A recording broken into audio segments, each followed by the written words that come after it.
जो micro organisms है हमारे फ्रेंड्स भी है और हमारे फोर्स भी है, एनिमीज।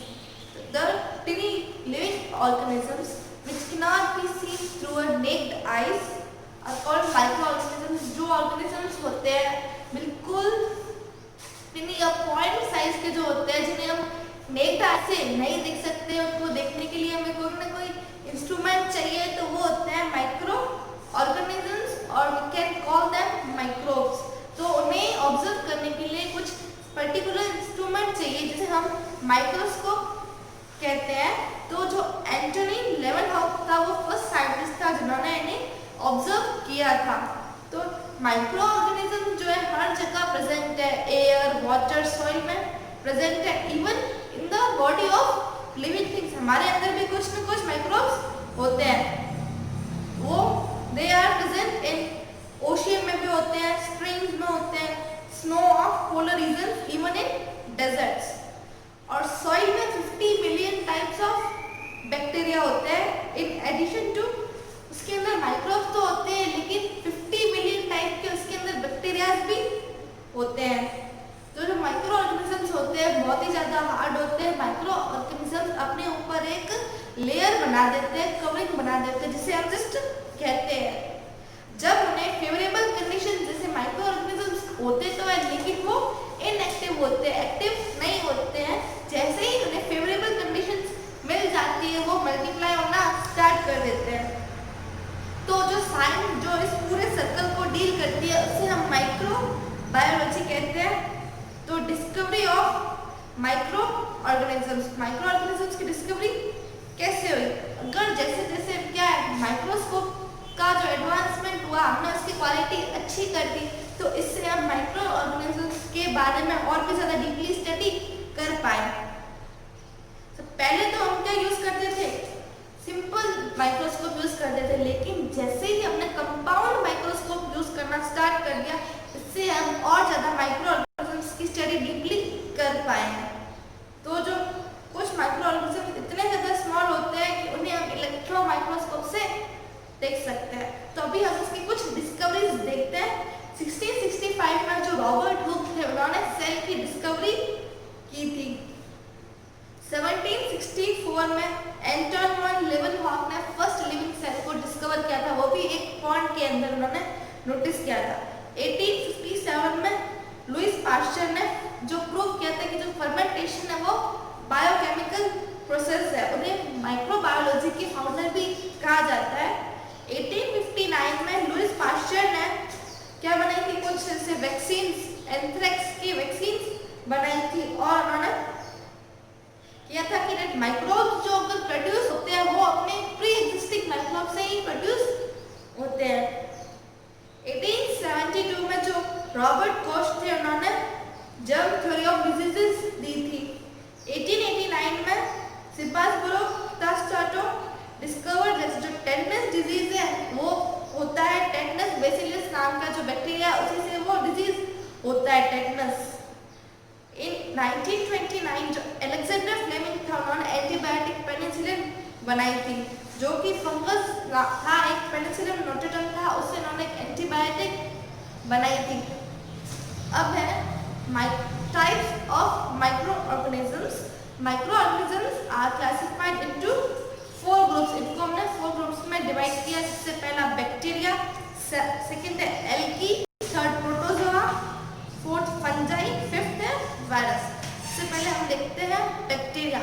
जो बैक्टीरिया होते हैं वो सिंगल सेल्ड होते हैं, मींस इसके वो यूनिक सेलुलर होते हैं, उनके अंदर एक ही टाइप की सेल पाई जाती है। Unicellular means one cell, multicellular means बहुत सारी सेल्स।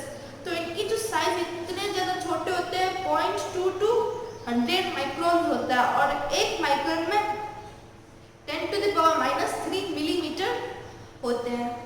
इनके क्या होती है, जैसे एनिमल्स में क्या होती है, सेल वॉल प्रेजेंट होती है और प्लांट्स में सेल मेम्ब्रेन होती है, लेकिन एनिमल में नहीं होती है, वेल डिफाइंड न्यूक्लियस प्रेजेंट नहीं होता है। तो जो ये बैक्टीरिया होते हैं उनके अंदर सेल वॉल होती है, सेल वॉल ही सेल मेम्ब्रेन होती है। जैसे कि ये हमारी सेल है, तो इस सेल की जो आउटर कवरिंग होती है, बाउंड्री होती है जो इसको प्रोटेक्ट करता है, उससे हम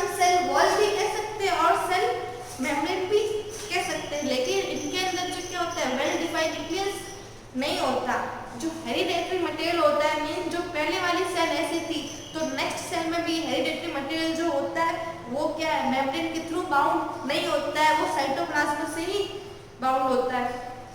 अब बैक्टीरिया है 3 टाइप के, एक है राउंड शेप, रॉड शेप और स्पिरल शेप। जो राउंड शेप के होते हैं उन्हें हम कोकाई बोलते हैं, सिंगुलर, अगर सिंगल हो तो कोकस, और जो रॉड शेप के होते हैं उसे हम बोलते हैं बेसिली, अगर सिंगुलर हो तो बेसिलस। जो हमारा कर्ड होता है, कर्ड के अंदर लैक्टोबैसिलस पाया जाता है। और जो स्पिरल शेप के होते हैं इस तरीके से, इसे हम कहते हैं स्पिरुला, अगर सिंगुलर हो तो स्पिरुलम। और जितने भी बैक्टीरिया है, राउंड बैक्टीरिया को छोड़ के सबके पास जो है हेयरी स्ट्रक्चर होता है, सेल वॉल की सरफेस पे हेयरी स्ट्रक्चर पाया जाता है, लेकिन जो ये राउंड बैक्टीरिया है यहाँ पे हेयरी स्ट्रक्चर नहीं होता है। सेकंड है एल्गी। जैसे जब बारिश के दिनों में हम देखते हैं हमारे शूज के अंदर भी कुछ क्या ग्रीन ग्रीन पाया जाता है, या फिर हम लोग स्ट्रीम्स है, लेक्स में भी देखते हैं कुछ ग्रीन ग्रीन टाइप के जो पाए जाते हैं, उसे हम एल्गी कहते हैं। Algae are plant like organisms that are usually photosynthetic. ये फोटोसिंथेटिक होते हैं, लेकिन यहाँ इसके क्या है, कुछ रूट्स नहीं होती है, रूट स्टेम और लीव्स कुछ भी नहीं होती है। ये फ्रेश वाटर में पाया जाता है, वेस्ट वाटर में होता है और सी में। जो एल्गी है वो माइक्रोस्कोपिक है, लेकिन जो उसकी सी विड्स होती है वो काफी बड़ी होती है, तो हम इसे देख सकते हैं। कुछ एल्गी के एग्जांपल जैसे क्लेमिडोमोनास है, क्लोरेला, ये भी क्या है, unicellular means only one kind of cell are found. और जो इसके कुछ है स्पायरोगायरा है वो मल्टीसेलुलर, आप फोटोज में देख सकते हो। जैसे क्लेमिडोमोनास है वो यूनिसेलुलर है, स्पायरोगायरा है वो भी क्या है, वो मल्टीसेलुलर। और जो फिर है फंगस और रेड एल्गी, ये है ना अलग अलग कलर्स के, जैसा इनके अंदर पिगमेंट पाया जाता है वैसा कलर होता है। जैसे क्लेमिडोमोनास में क्या होगा, ग्रीन पिगमेंट होगा, इसीलिए ग्रीन है। रेड एल्गी है, इसके अंदर रेड पिगमेंट पाया जाता है, इसीलिए क्या ये रेड है कलर में। थर्ड है प्रोटोजोआ। ये दो वर्ड से बना है, प्रोटोन एंड जो।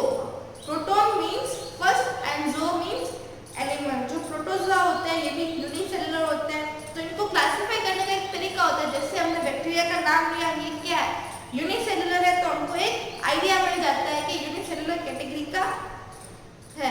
दे are animal like and smallest, ये एनिमल की तरह होते हैं और एनिमल में सबसे छोटे यही होते हैं।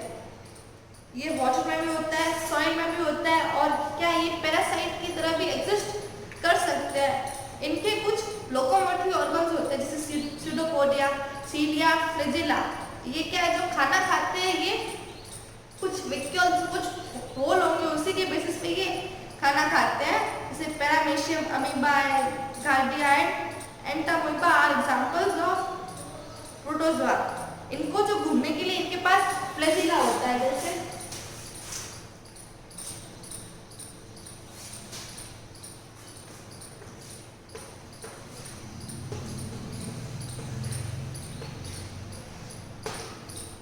तो ये जो होता है, ये सेंटर वाला पार्ट ये होता है हमारा एक्टिव फ्लैजिला। फिर है फंजाई।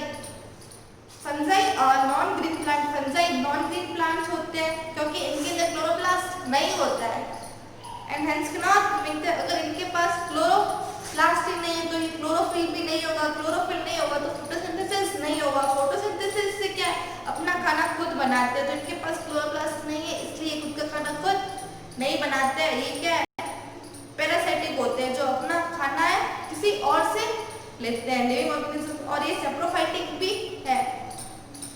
दे ग्रो वेल, जो वार्म और मॉइस्ट कंडीशंस में ये ग्रो करते हैं। कुछ एग्जांपल है जैसे unicellular yeast are unicellular, various others like moulds are multicellular. जैसे अब बारिश के दिनों में हम देखते हैं हमें मशरूम मिलते हैं, तो उन्हें क्या, जब एडिकेट कंडीशंस होती है वो तभी ग्रो करते हैं।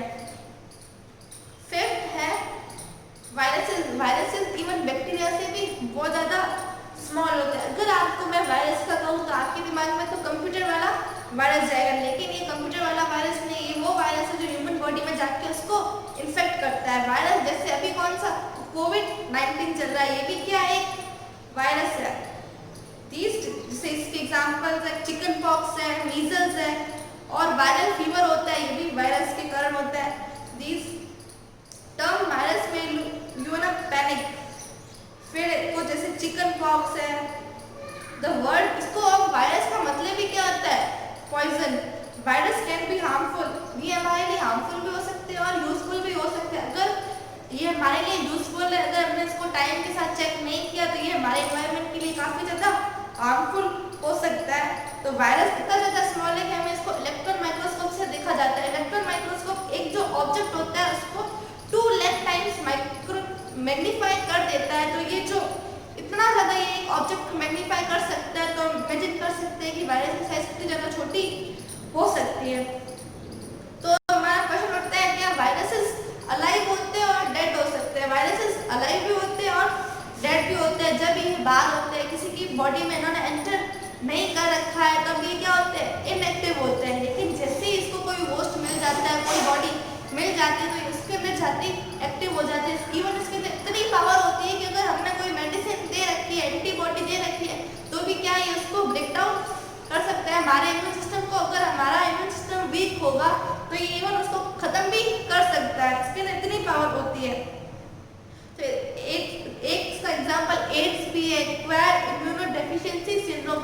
एड्स एक ऐसा डिजीज है जिससे हमारी बॉडी का जो इम्यून सिस्टम है वो खत्म होने लग जाता है। तो इसके सिम्टम्स होते हैं कि ये क्या है, लॉस ऑफ फीवर है, लॉस ऑफ एपेटाइट है, रात को ना स्वेट ज़्यादा आता है। तो हमारा आज